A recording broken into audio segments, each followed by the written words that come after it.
Have you noticed that attraction doesn't just disappear overnight? It slowly fades away, almost without you realizing it?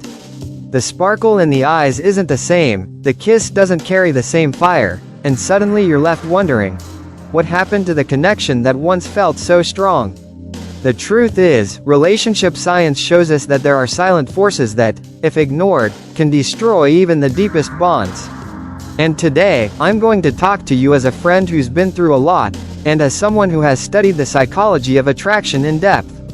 Stay with me, because by the end of this video you'll see clearly what steals the magic from a relationship, and how you can protect your own love story. You've probably heard the saying, habits feel safe, but they can also be dangerous. And that couldn't be more true in relationships. In the beginning, everything feels fresh. The way he looks at you, how he holds your hand, even that random text in the middle of the day that makes your heart skip. All of it triggers a rush of dopamine and norepinephrine in the brain. The same chemicals tied to passion and excitement. It's like your whole body is buzzing with anticipation.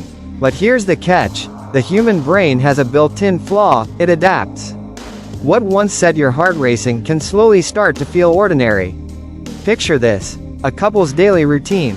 They wake up, have coffee, head to work, come home, eat dinner, and binge the same shows before bed.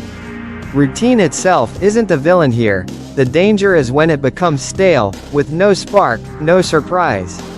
That's when the relationship slides into autopilot. The brain stops getting excited because it already knows exactly what's coming next. And here's the big question no one likes to ask. How can you keep attraction alive when the brain is wired to get bored with sameness? This is where neuroscience drops a truth bomb. The brain releases more dopamine when it's pleasantly surprised. That means little unexpected moments can reignite the spark. And no, it doesn't take a trip to Paris.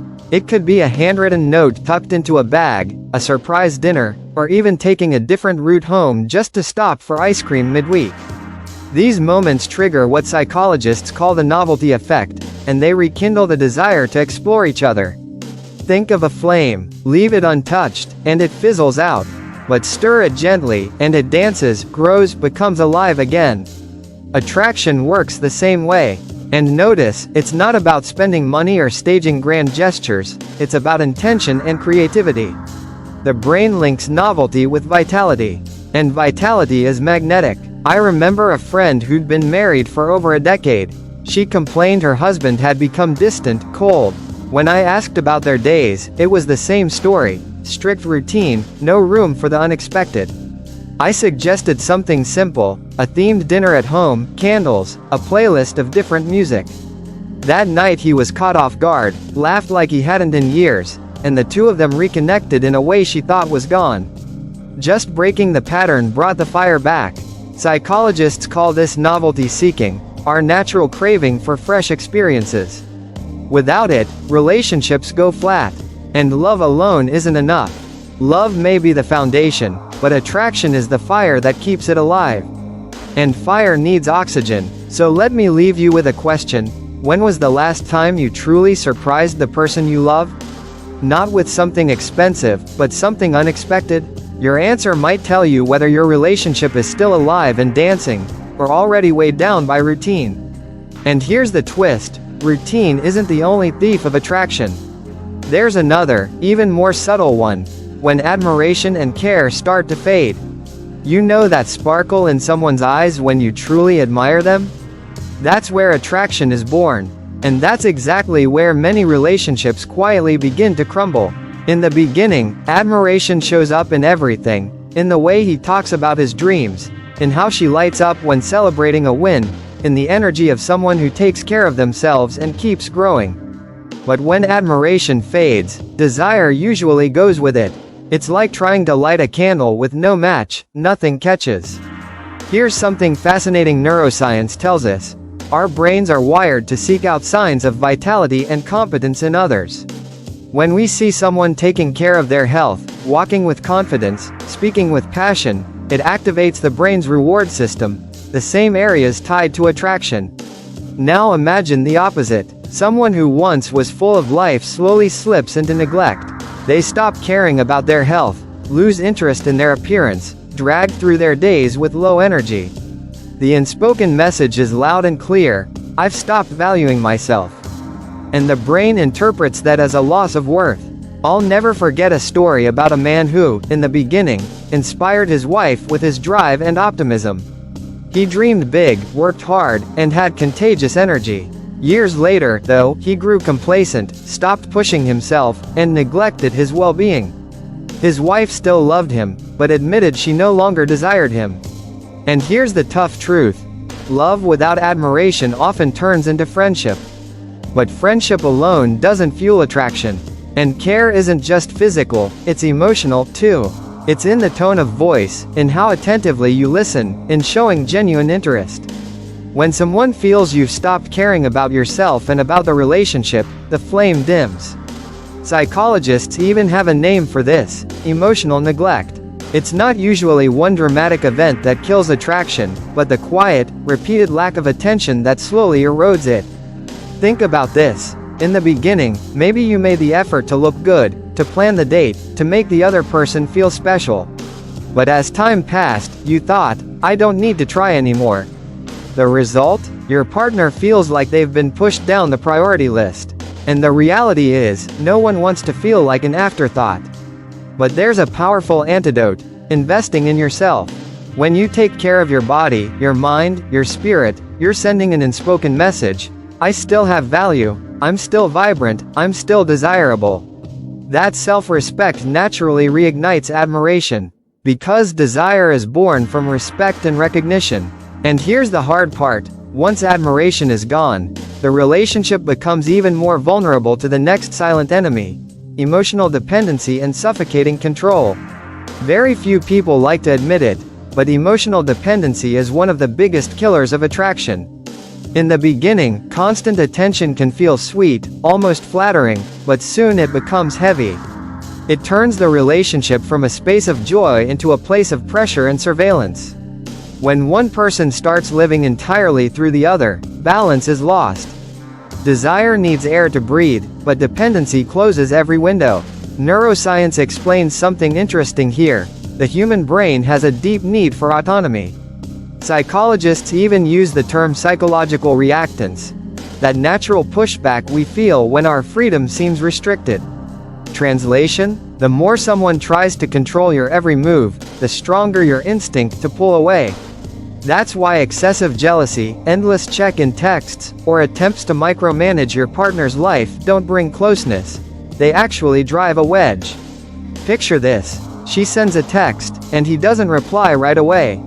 Within minutes, she's sending another, and then another, until silence turns into accusations. What could have been a simple work delay now feels like an interrogation. Over time, his brain starts associating her presence not with peace, but with pressure. Instead of excitement, he feels drained. And when attraction gets linked to stress, it doesn't survive for long. Here's a metaphor: think of a bird. If you leave your hand open, it might return to you by choice. But if you try to clutch it tightly, it panics and fights to escape. That's attraction. It thrives on freedom, not control. I once heard about a couple trapped in this exact cycle. He withdrew because he felt smothered, and she clung harder because she felt him pulling away. Round and round they went, both miserable. But when she finally shifted her focus back to herself, picking up hobbies she loved, spending time with friends, rebuilding her confidence, something unexpected happened. He started noticing her again. He was drawn back to her independence, her energy, her mystery. And here's the paradox: it's space that keeps the spark alive. Psychologists call this differentiation of self, the ability to be deeply connected without losing your own identity. When you show you have a rich life beyond the relationship, you become magnetic. Because no one is drawn to desperation, people are drawn to confidence and freedom. But when dependency takes over, something even more corrosive begins to grow. The way you talk to each other turns into poison. If there's one thing that can turn a relationship into a minefield, it's communication. Words carry weight, sometimes far more than we realize. A single sentence said in the heat of the moment can echo for weeks, slowly eroding admiration and trust. It's like every negative comment is a drop of poison, invisible, but cumulative. At the start of a relationship, communication is usually sweet, full of compliments, playful banter, and texts that make you smile. But over time, many couples fall into a trap. Conversations shift into complaints, comparisons, and criticism. You never do this. You always mess that up. Why can't you be more like so and so? These jabs might feel small in the moment, but in the brain, they trigger something powerful and destructive. Neuroscience explains it clearly. Constant criticism spikes cortisol, the stress hormone. Cortisol puts the body into fight or flight mode. Translation: every time harsh words fly, the other person's nervous system prepares for battle or retreat. And when the brain starts linking your presence with stress instead of pleasure, attraction dries up. Because let's be honest, no one desires what consistently hurts them. Imagine this. A couple comes home after a long day. Instead of a hug, a kiss, or even a, "How was your day?" the first words are, "You forgot again." That moment plants a seed of resentment. The partner stops seeing home as a safe place, and starts seeing it as a place of criticism. Slowly, the house stops feeling like a refuge and turns into a battlefield. Positive psychology research has a striking finding. Couples who maintain a ratio of 5 positive interactions for every negative one are far more likely to thrive. That means every critique needs to be heavily outweighed by encouragement, humor, kindness, and love. But when that balance flips, the relationship is already on shaky ground. Think of it this way: communication is like water to a plant. Nurture it gently, and it blooms. Drench it with negativity or mix in toxins, and it withers. Attraction depends on this delicate balance: listening without judgment, speaking without cutting, correcting without humiliating. I once met a woman who said, "He doesn't hear me anymore, everything I say turns into a fight." When we dug deeper, it turned out her words often came out as criticism. His response? He shut down. The result was silence and distance. But when she shifted from accusations to questions, everything changed. Instead of, "You never help around the house," she said, "Could you help me with this right now?" It would mean a lot. Same point, different tone, and his reaction softened immediately. But here's the dangerous truth. When communication becomes too toxic, it doesn't just kill attraction, it starts eating away at trust itself. And without trust, no bond can survive. Trust is the quiet heartbeat of every relationship. It doesn't make noise, it doesn't show up in photos, but it holds everything together. Every moment of affection, every peaceful night of sleep beside someone you love. When trust is strong, even big problems feel manageable. But when it breaks, the impact is devastating. It's like knocking out the main beam of a house. The whole structure starts to crack, even if it still looks fine on the surface. And what destroys trust? More often than not, it isn't one massive betrayal like an affair. It's the small, repeated breaches. A promise made and broken. A white lie that chips away at credibility. A disrespectful comment in front of others. These moments, stacked up, eat away at emotional security. Suddenly, one partner is asking themselves, "Can I really count on them? Can I open up without being hurt?" Once that doubt takes root, intimacy starts to vanish. Neuroscience shows that trust is tied to the release of oxytocin, the bonding hormone. Oxytocin flows in moments of emotional vulnerability. When you share a secret, when you feel truly listened to, when you know the other person has your back. But when those moments disappear, the brain no longer sees the relationship as safe. Instead of connection, there's distance. Picture a couple that no longer shares their real feelings. They still talk about bills, kids, chores, but not about their dreams, fears, or insecurities. Over time, they stop being lovers and slowly turn into roommates. They may sleep in the same bed, but the emotional closeness is gone. And without emotional intimacy, physical desire fades too. The body simply doesn't crave someone it doesn't trust.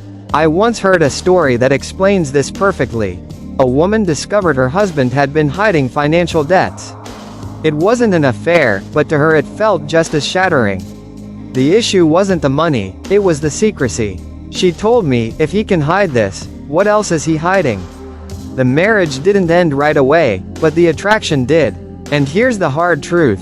trust and intimacy are inseparable from attraction.